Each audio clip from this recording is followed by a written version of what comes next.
Welcome to the Adversity to Advantage podcast. This is the place to learn how to get through your worst rock bottom and start to embrace adversity. I'm your host, Petra Belzebor. I'm a therapist and a life coach, but my biggest learning is from my own rock bottom. My story includes being raised in a cult, dealing with depression, anxiety, suicidal thoughts, and alcoholism. But along the way, I've learned to turn my entire life around to one of success, joy, and fulfillment. So in this podcast, I'll be talking to people from all walks of life who've done the same. I'll be teasing out the skills and tools necessary, as well as using my own experience to teach you how to turn your adversity into your biggest advantage.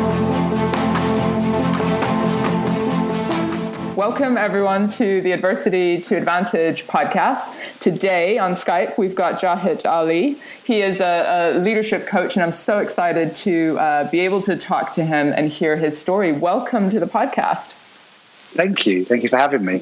Thanks. I'm so excited about having this conversation. I've heard of you from many people, and I know we've met briefly. But fill in the blanks for us. What are you most passionate about now within sort of work or life? So I see my coaching and coaching as kind of an evolution of consciousness and a building resilience to kind of the old and unconscious scripts that we all carry around with us. So I love coaching people who are in a place of transformation, who are about to jump or are falling, but don't know how to kind of keep that momentum going. And the reason I call myself a leadership coach is because I believe that we're all leaders, and that leadership is actually just taking responsibility for things that happen in our life. So being responsible and responding to those things. So rather than letting things happen to us, always making choices that we are happy and aligned with. So making conscious choices. I'm always excited when I do these interviews because I always feel like I learned the thing that I need to learn in the day, right? It's a bizarre thing. I feel like, I'm just putting out lessons into the world, but actually it becomes deeply personal. And I say that because I am in the middle of transition myself. So I have 3 days left at my day job, and I'm jumping into my own sort of mental health at work business. So I'm excited to have this conversation. Let's jump back for a second and give us a little bit of context just about growing up. What was your childhood like? I mean, do you think your parents and the education system set you up for, what the real world was going to be like? In short, no. Yeah. And then also the opposite is true. So yes. So actually, in the conventional sense, I don't think my childhood set me up for life, in that it wasn't necessarily a really happy place. In my household, we weren't really taught the importance of having personal boundaries, really taught the importance of being able to say no to people. There's a lot of kind of abuse and self-abuse going on. And so in many ways, it didn't set me up. But then the inverse of that is true, in that actually the world is a hard place. And so it totally set me up. If it wasn't for those things, I wouldn't be passionate about what I am passionate about now. And one of the things that I really believe in, and this is a Jungian idea, is that actually we're like almost in a crisis of consciousness, and people go one of two ways. And one way is to kind of almost like go backwards and become more and more unconscious and numb ourselves with TV, with alcohol, with drugs, with abuse, with whatever. And the other way to go is to become more and more self-conscious and self-aware. And so actually my childhood and my schooling set me on the self-aware path, which I'm really grateful for, even if the journey has been tough. Bumpy along the way. That's what it sounds like. Really bumpy at points. And so you're talking with the beauty of sort of hindsight, right? Where you've made sense of certain things, and it sounds like you've been on an awareness journey to, consciously make decisions for yourself. But what it sounds like is that it wasn't always that way. We sort of have to learn the hard way through our own experiences sometimes. I mean, what was that like as a kid growing up without having this understanding, but just without those boundaries? Or, I mean, did you have siblings that were supporting you? What was that like?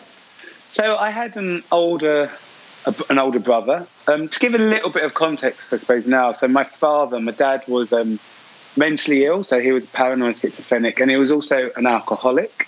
Yeah. And both those things were known by the adults in the family, or by my mum and my dad. But I suppose as a child, I didn't know or understand what those things meant. I just saw kind of the manifestation of both of those things. Yeah. And so growing up, I actually thought that was everybody's world. I thought that everybody's world was this kind of strange, dark, mad place. And so I did find happiness, because you do in this madness, but there was also a lot of sadness. And I think a lot of the time I felt quite lonely, quite introverted, and quite ashamed. There was a lot of fear and a lot of guilt. And so growing up, I felt like I was the youngest, so I was the one that brought all of this into our lives. And I carried this burden of kind of responsibility, and wanted to always make it right for my mum or somebody else, just because I was always making myself wrong. My older brother, actually, I think, was quite a positive influence in many ways. In that he definitely tried to protect me from certain things and tried to make things fun for me in this kind of really kind of violent, dark home, in ways that my mum didn't really do. And so a lot of my happy memories are around stuff that he would do for me, or he did, little gifts, little ways of just celebrating things with me. And so I'm really grateful for that. So it's odd, because whilst I look back with hindsight and I can see the how I overcame that and the benefits of the darkness, so to speak, whilst I was in it, although there was loneliness and sadness, it was the norm for me. And so I just thought everybody was like this. I thought everybody had these feelings. I thought everybody had this loneliness. It didn't feel different. I just felt wrong.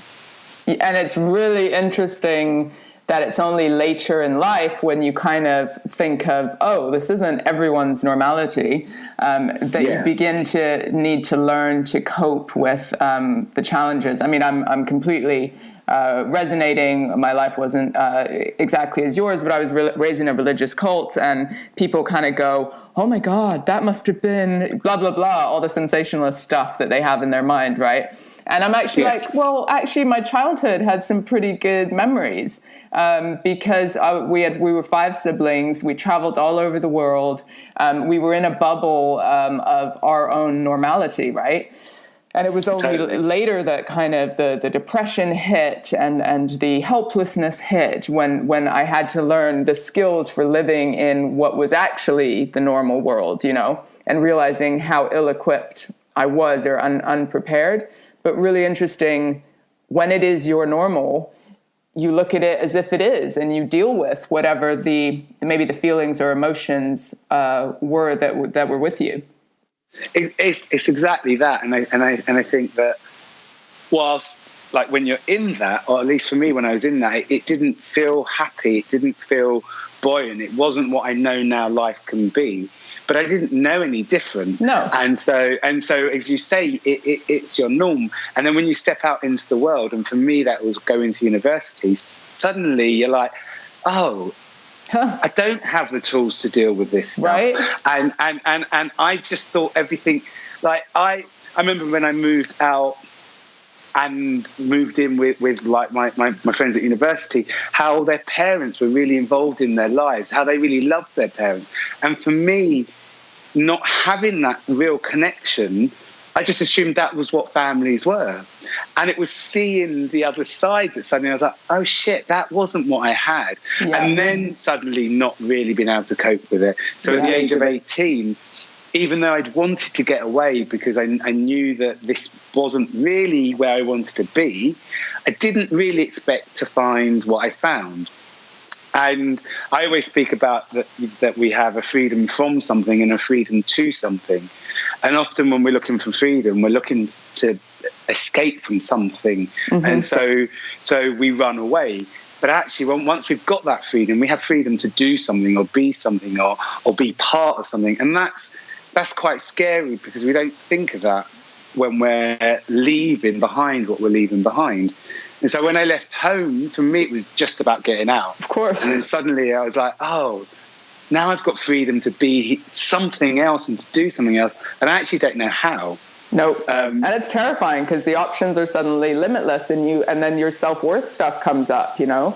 Totally. Am I worth being the person that I want to be? Am I worthy of this freedom, or do I need to create a new box for myself to hide away in? And the worthiness question is a big one for probably everybody, because I think at first we don't think we're worthy. And for me, we don't even know what worthiness looks like. Do you know what I mean? Exactly. Yeah. Exactly. And for me, it was like, well, I can see that all these people have love, but I don't deserve that because I came from this, I created this. And all the blame and the guilt and the stuff that I felt when I was little didn't go away just because I'd escaped and wasn't living at home anymore. If anything, it's highlighted. Still there. Exactly. It's bigger because suddenly, actually, this big free space, this world that you've kind of gone into, just exacerbates all those shitty feelings that you have about yourself. And for me, as a child, everything was quite secretive, and so I could keep it quite small and inside. And then when I step out into the world, it's like, it's almost like you vomit it all out, and it's there for everybody. And it just grows. It's heightened. At 18, I didn't have the wisdom, the self-knowledge, the self-love, the self-acceptance, the consciousness, whatever we want to call it. I didn't have any of that to really look after myself, to really cope.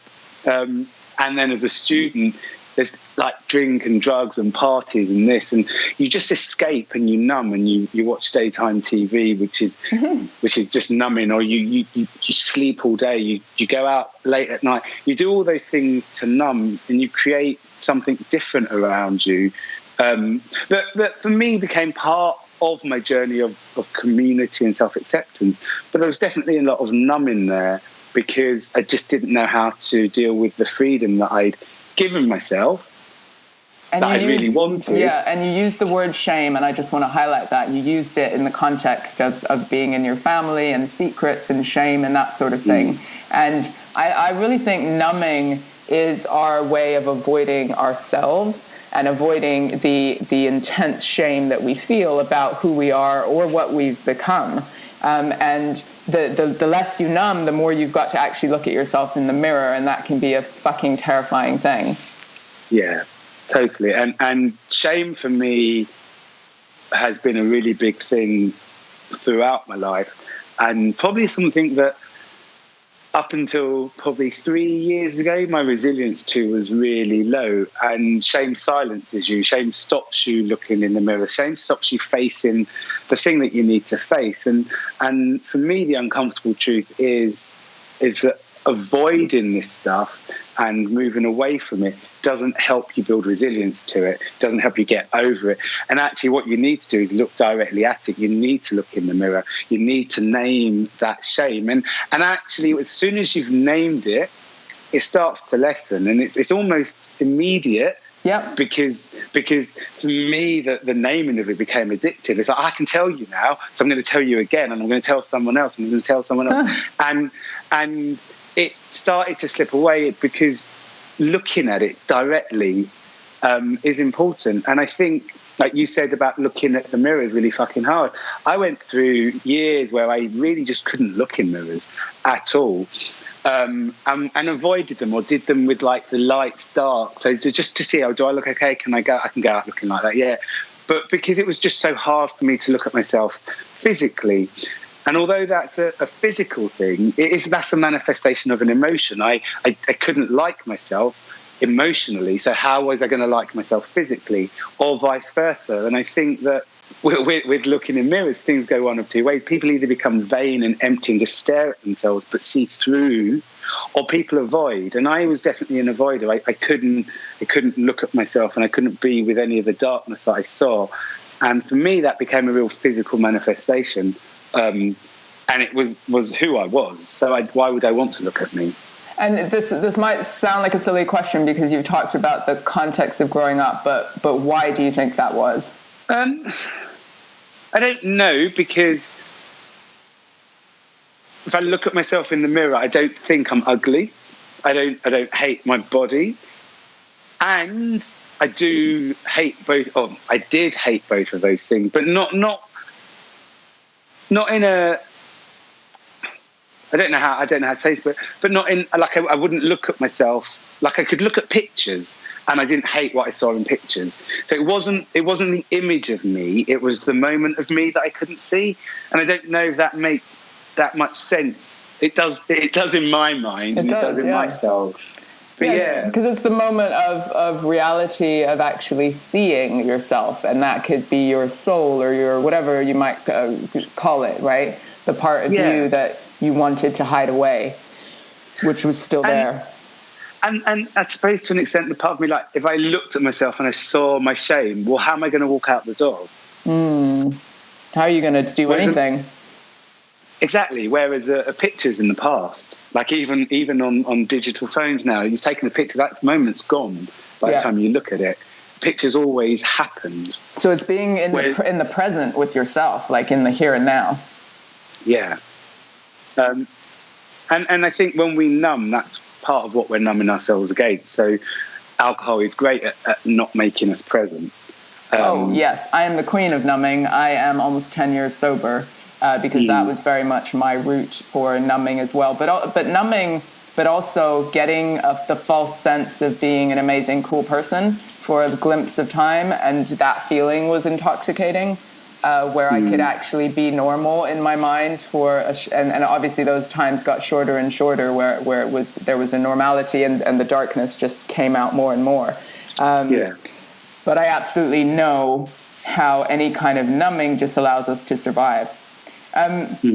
So we're already touching on this theme of adversity, and I'm curious about how it impacts us as adults. But I mean, would you consider to have hit sort of a rock bottom or a crash point at any time in your life? Yes, I think there were 2 points in my life where I definitely hit rock bottom or crashed, to use your words. Yeah. I'd go as far as to say kind of had some kind of nervous breakdown. And both of those were surrounding someone's death. So the first time I was 24 and my boyfriend died, and he was like my first proper boyfriend. First time I'd really fallen in love, and he was hit by a car. And it was my first real experience of grief as not only just emotional but really physical, and there were moments when I just couldn't do anything, and like I have a memory of trying to get through the barriers at the tube, and I was with a friend and I just couldn't remember how to get like my travel card, and it was years before Oyster, and put it in, and I was just shaking, and physically I just had no like body memory of what to do at all. I just couldn't do it. And I went through a period where I'd just wake up in the morning and someone would have to say to me, "Are you going to have breakfast now?" I'd be like, "Oh yeah, that's what I do now." And the grief was really physical. Paralyzing. But really paralyzing. And at that point, I got over it because time passed, but I didn't deal with it. Yeah. And so suddenly I was functioning, I was able to go back to work, and I was probably out for 6 months and then slowly was integrating again and then fell back into all of the old patterns. Didn't do any self-work, didn't really look at kind of how I could build resilience, how I could cope, but what was my body trying to tell me. Just didn't pay attention to any of that. And then 3 years ago now, 2.5 years ago now, my dad died, and died in, I say, really horrible circumstances. He was dead for 5 weeks before any of the family knew. And there's a lot of reasons we were estranged. There's a lot of reasons. There's like the NHS lost details, etc. So for whatever happened, he was in a freezer in a hospital for 5 weeks. And I got the news the day after I got back from Glastonbury. So I've come back from Glastonbury. I've had a week of just partying, and then suddenly some random man at Redbridge Council ring me to tell me, well, to ask me if I knew this man. I was like, well, that's my dad. And then he told me that he was dead. And the same thing happened. Like, I experienced the grief not just emotionally but really physically, and was unable to do anything at all. And like, my partner at the time and my brother had to really help me just to be able to read a letter that had come through the post, or just make basic cognitive How decisions. long would this last for? Just this real physical impact? Like days, weeks? Oh, it was months, and there would be moments. There would be moments, like in both instances, it was months, and there would be moments of ability. Yeah. And that anything that you feel, I suppose, whether it's emotional or physical, passes. Sure. But the overriding thing was that there became, I suppose, the initial total like failure, if that's what we want to call it, physical kind of meltdown, whatever, maybe was just a couple of days. But then other things click in. So with my dad's death, I couldn't read anything like at all. Like I'd get a simple note, and I'd be like, I've read that 5 times. It's like a paragraph long. None of the information is staying. I don't understand. Really simple things I just couldn't do. And I was able to get out and go for a walk. So I suppose it's just initially for me, it'd be a total like stop. And then some things would come back online, but others wouldn't. But at the point of my dad's death, I was already starting, and I had already started to see myself differently and to start doing all the work on myself. And so actually the recovery from his death was all about changing these patterns and actually removing myself from the world that I'd created, where I was able to numb, where I was able to pretend whatever it was I needed to pretend to go out into the world, and actually start building resilience to the fact that shame and fear were big parts of my life, and to be open about facing those things. And I think one of the things I realised with my dad's death, or my recovery from what happened there, was I didn't want this cycle to be my cycle. Every time something big and traumatic happened to me, I didn't want to fall back into this. I needed to be able to cope, and I needed to be able to lift myself up. And it's okay to have grief, and it's okay to have a physical reaction to that grief. But also I needed to be able to be resilient to those things and know that I could choose to move on, know that I had the strength to look after myself, and that I didn't suddenly become like an infant or like, I don't want to use the word vulnerable, but overly vulnerable and perhaps a victim. Yeah. Well, because I think vulnerability is great, actually. And so what I don't want to say is I don't want to give it a negative context. Yeah. Yeah. But I suppose it's vulnerable in the more conventional sense of that word, where actually I needed to be looked after. Well, and so, and I'm curious because I know there's a lot of conditioning around asking for help. There can be a lot of shame around if you need to ask for help. And you said you started your journey of maybe self-awareness or self-development and noticing things, but what did you do? Were you able to ask for help? Did you access therapy? Like, was it just friends? What were the things that began to happen? So asking for help actually is an interesting one for me, because I find it quite hard to this day. Yes. And I didn't realise that. I was like, no, it's easy, I can ask. But when it really matters, I find it really hard. Well, because when the shame trigger is up, that's when it's hard. Yeah. Not like, can you help me move some furniture? It's like, now exactly. I feel the shame. I can't ask for help because you might see me like this. And because I need it, like, it's not even a request. Without the help, I can't do this thing. Right. And so asking for help always seems like a really simple thing to me, but when you go deep with it, it's actually a really big deal and a really important thing to be able to do.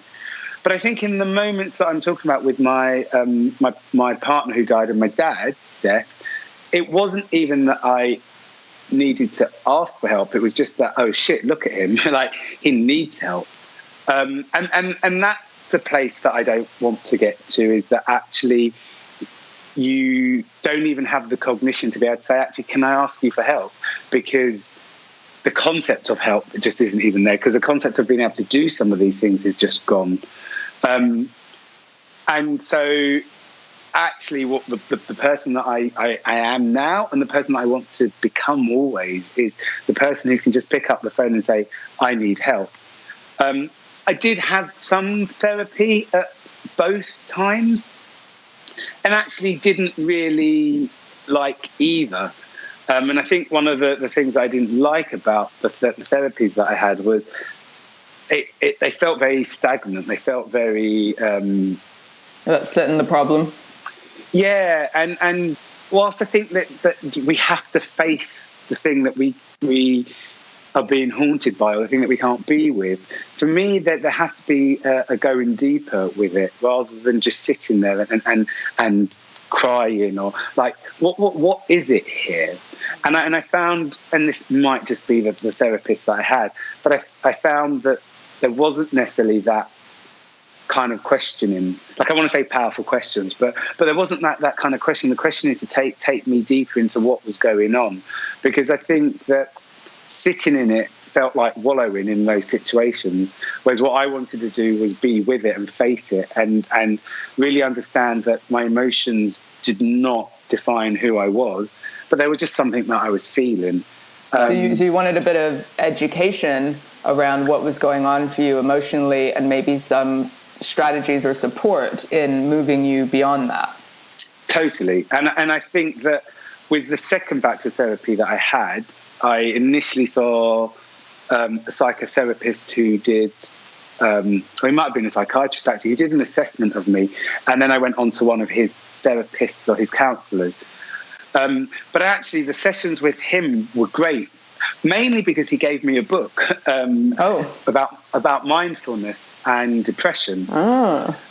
And it was really the first time that I started to do any kind of meditation. But the most powerful thing about that was that the book, basically, you read the book and then you moved on to the practice. And so it gave you the kind of the intellectual thing that you needed, or that I needed, to step into the practice. But it also really made me understand something about pain that I hadn't got before. And so for me, whenever I had emotional pain, it would spiral, and it would become something that was too big for me. And actually, one of the things that the book and then the practice tried to do was to teach you that it's just an emotion. Just be with it. It doesn't have to spiral. And I really learned that physically, because in most of the meditations that we did, but specifically there's one which is about yoga poses, it was that actually to lean into your where you feel pain physically, and not so that you make it worse, but that actually that you stretch it out and that you breathe into it, and that you then learn that place that you had pain actually becomes a place of growth. So when you've got muscular pain, when you stretch that muscle and you don't hide away from the pain, but you breathe into it and stretch, that muscle becomes bigger, that muscle becomes stronger. And learning that physically let me see the truth of that emotionally as well. And so I run a lot. So I run 10K 3 times a week. And the reason I do that is because actually it's a form of meditation for me, in that actually as I'm running, at some point I might get a stitch. At some point something in me might hurt. And yes, I have to listen to it, because actually if it's too painful, then I need to stop. But it's about understanding that you can run through that pain if you concentrate your focus into that area. If you breathe into that area, then that area becomes stronger. And actually the pain is just a point of stretch. It's a point of transformation. It's a point of growth. Whereas before this book, I always saw pain as something that was just a victim. I was just a victim of it, and that I was always going to have these spirals, and that was just it. Like as soon as pain came, it overtook. And so, and what I'm hearing is that you sort of agree with the notion that we can turn our adversity or our pain into our advantage or our growth. And so there's something about sitting with it and putting practices or routines in place that can help us to change our perspective on when that kind of pain hits us. Completely. Totally. And pain is just part of being a complete person. Like, we all have pain. Some people, it's relative, like it will be based on the different experiences that we've had. Like yours growing up in a cult will be different to mine. Yep. Growing up with my family will be different to somebody who grew up in a family where it was all ponies and stuff. But you imagine everyone else had. Yeah, but each of us will have pain. Yes. and it doesn't matter. Like, there's no judgment on that. And I think that what I did was judge my pain, and actually it's just something that I feel. I still feel it now. Sometimes I have emotional pain still. I still get upset about stuff, obviously. Sometimes I have physical pain still because I might hurt myself. Like, those things still exist, and they will always exist. And so for me, kind of getting over adversity is not about getting rid of these things, but building resilience to the stuff that limits you, building resilience to the stuff that makes you believe that you need someone else to complete you, that makes you not believe in your own worthiness or your own wholeheartedness, or something that kind of makes you buy into that scarcity language that is so kind of prevalent in our world. We are enough, and that's all we need to be. Like, I am the best I can be every single day, and some days that's better, and some days that's worse, but that's me today. And pain is part of that, just like happiness is part of that. And one of the things that I really believe, and I think this is a Brené Brown notion, is that emotions are like icebergs, and you might have happy at the tip of the iceberg, but actually what makes up that happiness is lots of other things, and like all the ice that's underneath the water. And something that I had like realization early this year was that I can have grief in my happiness as well. And so at Christmas, a really good friend of mine just suddenly died, and it was devastating. I was really sad. I had grief. The day I found out was awful. And actually, I quickly kind of built my resilience to it and recovered and got back to a point of being me, the person I want to be. And I still had grief. I was happy in my life because right now I am happy.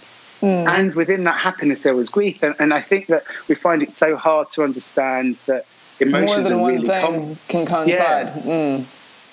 And actually, in sadness, there are lots of things. And sadness can be lots of different things.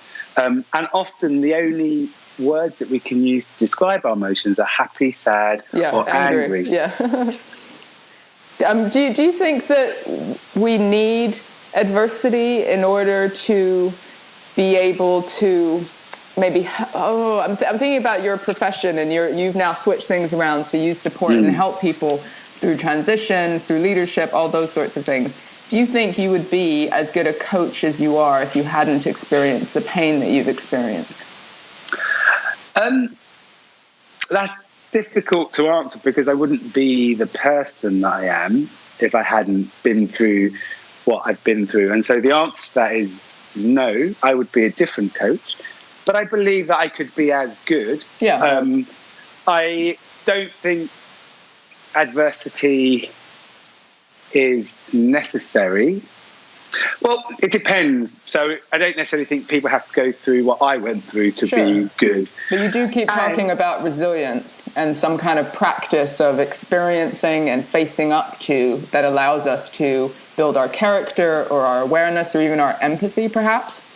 Yeah, and I think that was the place I was going to go to, is that regardless of what has happened to us, regardless of how good or bad our parenting or family of origins were, we all have unconscious scripts. We all have stories that sit in the dark that we don't face. We all have a saboteur or that limiting belief. Yeah, critical voice.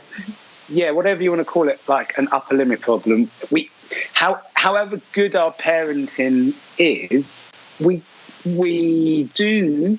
I mean, it's a Philip Larkin quote. They fuck you up, your mum and dad, and there's a truth there. And it's not about them being good or bad, because I think we have to believe that they did their best always.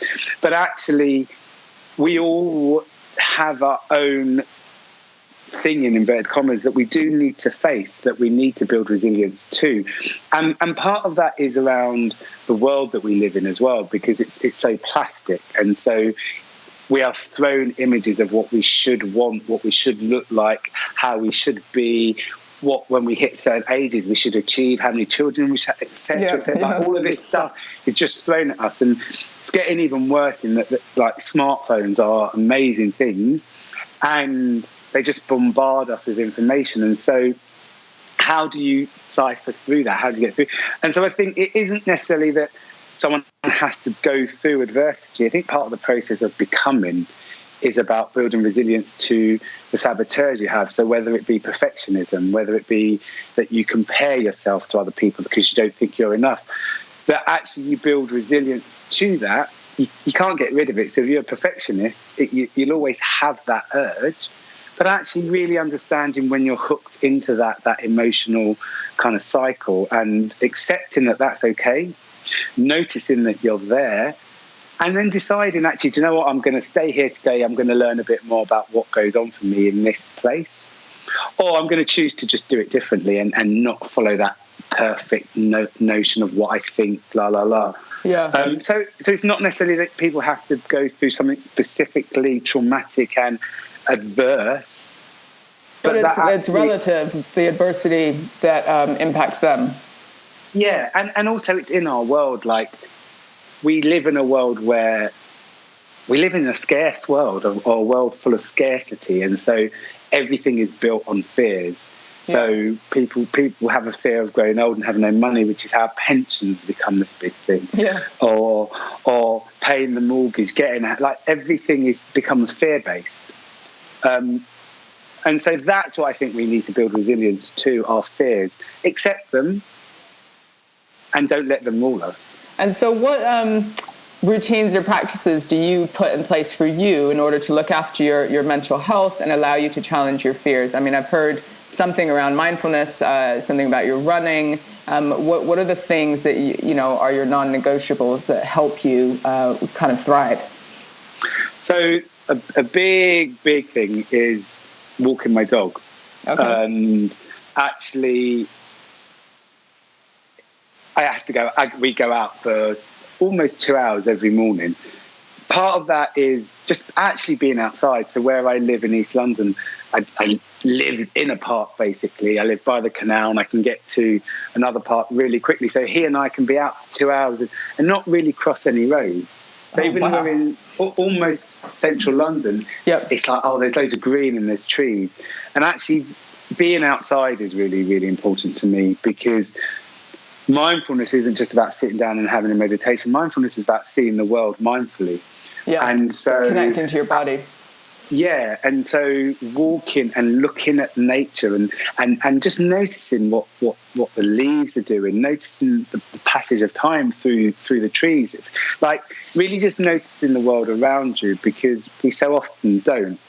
And that's a big part of my practice, is actually to be outside mindfully, as opposed to just to sit lotus position, for example, and meditate.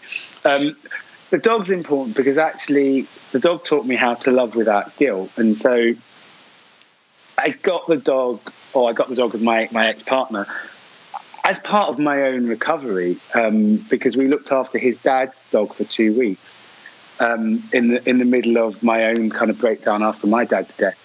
And in those 2 weeks, I changed massively. Suddenly there was this little dog who'd attached to me really quickly, who I had to do stuff with and for. And suddenly that was giving me reasons to just like me again. And so in 2 short weeks, things started to really change quite massively. And so we got a dog, and just the love that I have for him and the love that he has back. And there's a neediness in dogs, which in humans I don't like. But actually he needs everything from me. And so even on those mornings when I'm like, I don't want to go, it's raining, I can't bother to say, it's like, no, I have to get up, I have to go. He reminds me of why being outside is important, no matter what the weather is. He reminds me of why having this practice is really important, because he needs it. I need it, and I can forget, whereas it's his urge. He has to do that. And so it takes me out into the world, and he's like my structure. That says, you like this 2-hour walk in the pouring rain, halfway through you'll be like, I fucking love this. So go do it. It's just got to force you out, and then it's amazing. Yeah. And so that they're my non-negotiables, like the running, the dog walking.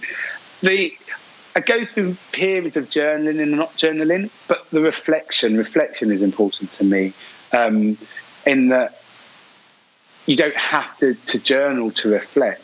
But actually having those kind of quiet moments in the morning with a cup of coffee where actually I do just reflect, where I set an intention for the day. I have a pack of spirit guide animal cards, and I pull one most mornings, and then that animal becomes part of my intention. Like, what does that animal represent? What of that animal can I bring into my life? How can I be that animal that day? And that doesn't mean like barking or meowing but it's challenging energy. Yourself in some way. Yeah, totally. And also making me just more aware of how I approach a situation. Completely. So that if I have an intention in that day, and I've got this animal card, so I'm going at everything like a bear, for example. Well, how do I approach this situation? How do I have a conversation with my mum? How do I want to be with myself? And just being really conscious of it. And the other thing I am also really aware of is not allowing these things to become habitual, and so that they are practices, and it's okay to fail at practice. And actually, I think it's you have to. So some days you just don't do them. So what I'm hearing is some self-compassion and kindness to yourself. It's not like beating yourself with a stick to do this stuff. Exactly, and I think it's important for that reason to sometimes fail, because accept that that's going to happen. And don't replace one unconscious script with another. Don't make meditation. Wait. Let's say that again. don't replace one unconscious script with another. I love that. I need our audience to listen to that. Yeah, bookmark that. Yeah. Don't replace one unconscious script with another. And this was something that Mindful Way Through Depression book taught me as well, was that actually it is important to have a practice, and when you first set it up, be a little bit regimented about it so that it becomes You're trying to make new habits, right? So that takes a bit of structure and time. Exactly. And then also accept that sometimes you're not going to do those things that you've created for yourself, and that's okay. That doesn't need to spiral into something bigger or darker. And self-acceptance is about accepting the whole of you. And that's a person who is brilliant, and that's a person who can sometimes be a bit of an arsehole, that's the person who fails and the person who succeeds. Love that so much. One of the things I often say to the clients that I work with is, you don't have to like every part of you. You have to accept every part of you and love that. But that doesn't mean that you have to like that sometimes you are an arse, because sometimes we are. But it doesn't mean that just because you've got that urge, you have to act on it. Because as soon as you can acknowledge, oh shit, that's a bit of a nasty urge, I don't want to do that thing, then you just choose not to do it. But you're practicing that awareness. Cahit, before we end, I just have one final question. I'm curious, you've experienced a lot of grief, I think it's fair to say, in one guise or another.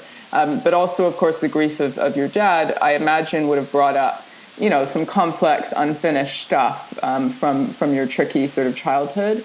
And if you were to give a piece of advice to somebody who might be struggling, in that space now with some of those things, sort of that complex grief, maybe of a family member where there was a complex relationship, what advice would you give to that person as far as being able to move through that one step at a time? So for me, the hardest thing to do was to accept that my dad did his best. And it's the most important thing that I did as well, because it lifted me out of victimness and it made me have empathy for him. Wow. And so that would be my advice. Always believe that the family member, whether they're dead or alive, is always doing their best. And then respond to that best the only way that you can in that moment. Oh my God, that's deep. I mean, just because I'm thinking of the impact of some of the sort of adults in my environment, there's just a lot of anger, a lot of resentment, stuff that I've of course been working through. But to have that empathy that they did their best in questionable circumstances, When I guess my generation always says our parents had a choice, we didn't, because we were born into this sort of environment. And they did and they didn't, because with their capacity to make decisions, they traded in one script for another. If they wanted to get away and have freedom from their own backgrounds and sort of strict lifestyles and find some kind of freedom. And so they really did, it's coming to me now, trade one script in for another, and then got stuck there. And so learning to have a bit of empathy, even though the impact on some of our generation is still going on today, is really profound, and I'm not quite sure I'm as far in it as you are. So there's a lesson for me right there. And what you say is really, really resonant and rings so true for me, because actually every generation has the same amount of choice as the one before. Every generation has something that limits or controls. And if I think of my mum, for example, like a woman in the Turkish culture, there's going to be lots of things around why she made the choices that she made. And I can judge to say, well, because of your choices, X, Y, and Z happened to me. Yeah. Or I can have empathy and think, well, she did her best. Yeah, within the choices that she felt she had. And that doesn't mean that actually she couldn't have done something different, or that she couldn't have grown her consciousness and stepped into a different part of life. But the fact is that she did the things that she did, and she didn't do them because she thought she was having an easy life. She thought they were in inverted commas, the right thing to do. And that was her best. And I think that you then have to decide, well, can you accept that? Can you accept that person did their best? And that doesn't mean you have to forgive everything, but just accept they did their best and meet them where they are. Or can you not accept that? And if you can't accept their best, then the information for you there is, well, you need to step away from that relationship entirely. And actually, my journey is still, and my practice is still about, these people do their best. And I fail at it all the time, and I forget that. But it's the thing that I remind myself of. And it's one of the hardest things in those moments of shame, anger, arguments, to realise they're doing their best. Yeah, so but difficult. It's like an anchor that brings me back to, okay, so if they're doing their best, well, I need to be my best as well. So that's a reassuring way of looking at it, because it isn't about sustaining some kind of nirvana and always having that view, but it's realizing our complex emotions and then coming back to that as an anchor, and then using it as an impetus to live the best life you possibly can live. Yeah. Amazing. Yeah. Cahit, we've come to the end of our time. Thank you so much for your honesty, the things that I've learned through this podcast. And I know that people will be hearing, what are the routines and practices that they need to discover for themselves? How do they accept certain people and behaviors in their life? And how do they look at their pain? I loved that, and accept it in some way and use it for growth. Thank you so much. Thank you for having me. Thank you. Thank you so much for listening. If something helped you today, please do share this episode with a friend and let them know that they are not alone. I know that for me, isolation kept me stuck much longer than I needed to be. So let's practice courage and talk to someone about what's going on, as that's the first step to making life amazing. Check out my website, petravelzboer.com, for your free Kickstarter plan, which will teach you to turn your biggest weaknesses into your greatest strengths. Join the community of people who are changing the way they view life's challenges and living life to the full. Until next time, goodbye.